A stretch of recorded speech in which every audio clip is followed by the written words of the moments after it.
based on a true life story.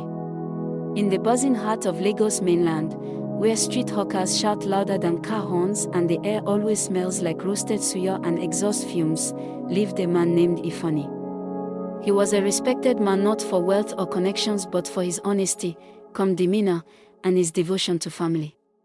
A devout Christian and a civil engineer, he was the kind of man who gave strangers directions even when he was in a hurry. Ifeanyi married Amaka in 2015 after a whirlwind courtship. She was beautiful, skin like polished ebony, eyes like smoldering coal, and a voice that could melt stone. Everyone envied their union.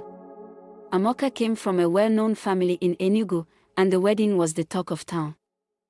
Guests whispered that Ifeanyi had won the jackpot.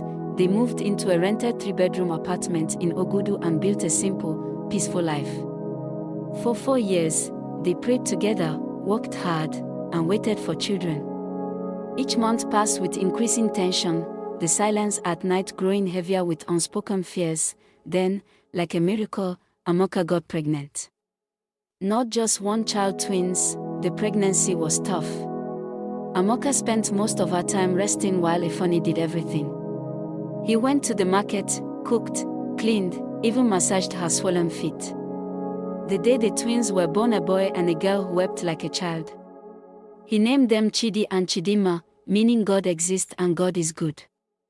His faith, he believed, had been rewarded. The twins grew fast, and everyone commented on how light-skinned they were, with curly hair and hazel eyes. Maybe it's her mother's genes, Amaka always replied with a nervous laugh. Ifeanyi ignored the comments. What mattered was that they were healthy, happy, and 3 years later, life was good. He had just secured a lucrative construction contract, and the twins were thriving in a private school in Gogoda. Then, one casual Sunday afternoon, his world began to shift. He and a friend, Connor, were drinking palm wine and discussing family when Connor joked, "Guy, you sure say those twins know your carbon copy? Them resemble Oyabu pass you." They both laughed, but the joke planted a dark seed. That night, while lying in bed, Ifeanyi couldn't sleep. He stared at the ceiling, haunted by questions he couldn't answer. 1 week later, during a routine hospital visit, a curious nurse asked Ifeanyi to consider a DNA test for a children's health program. He declined, laughing it off. But the idea clung to his mind like an itch. The next month, he went back secretly, submitted samples, and waited. 2 weeks passed. The envelope came. He opened it in his car. The words blurred, his heart pounding like a drum. Probability of paternity, 0%, he read it again. Same result, 0%. He sat frozen in traffic for 3 hours that day, oblivious to honking horns and shouting bus conductors. By nightfall, his entire body trembled.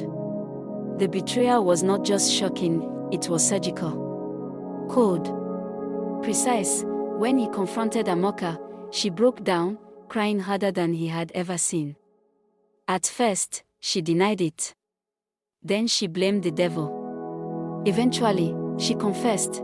"Their father is Amaka," she whispered. Amaka was her ex-boyfriend from university.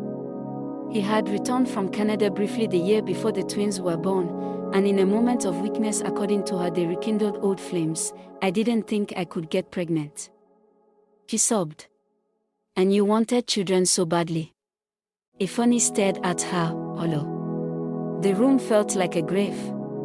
10 years of love, sacrifice, and trust all shattered in a single breath. He didn't speak. Didn't raise his hand. He simply picked up his car keys and left. For weeks, he slept in his office, his life unraveling one memory at a time. The twins, unaware of the chaos, kept calling, "Daddy, when are you coming home?" He ignored the calls. He couldn't bear to hear their voices, but Lagos is not a city that gives space for healing. The news spread like wildfire. Friends took sides. Some blamed Amaka. Others whispered that Ifeanyi must have known all along. Even church members murmured during services. Betrayal in Lagos isn't just a wound, it's a public theater. Eventually, Ifeanyi filed for divorce. In court, the judge looked at the DNA report, shook his head, and granted him full separation. Custody remained with Amaka, but Ifeanyi requested one thing: let me see them once a month. They may not be mine by blood, but I raised them. When Amaka agreed, she broke into fresh tears. To this day, Ifeanyi visits Chidi and Chidinma. He pays their school fees quietly, never speaks ill of their mother, and treats them like his own. They call him daddy with the same love. Never knowing the truth, some say he's a fool, but others, especially the elders, say Ifeanyi is like the tortoise in the old tales, broken, yes but wise, and not without dignity. He understood that in a world full of betrayal, it is love not blood that sometimes defines a man, and in the chaotic heartbeat of Lagos, his story became a quiet legend, the man who loved too deeply, lost too dearly, and still found strength to rise. What do you think about Ifeanyi and Amaka marriage? Who is to blame? Share your thoughts in the comments below.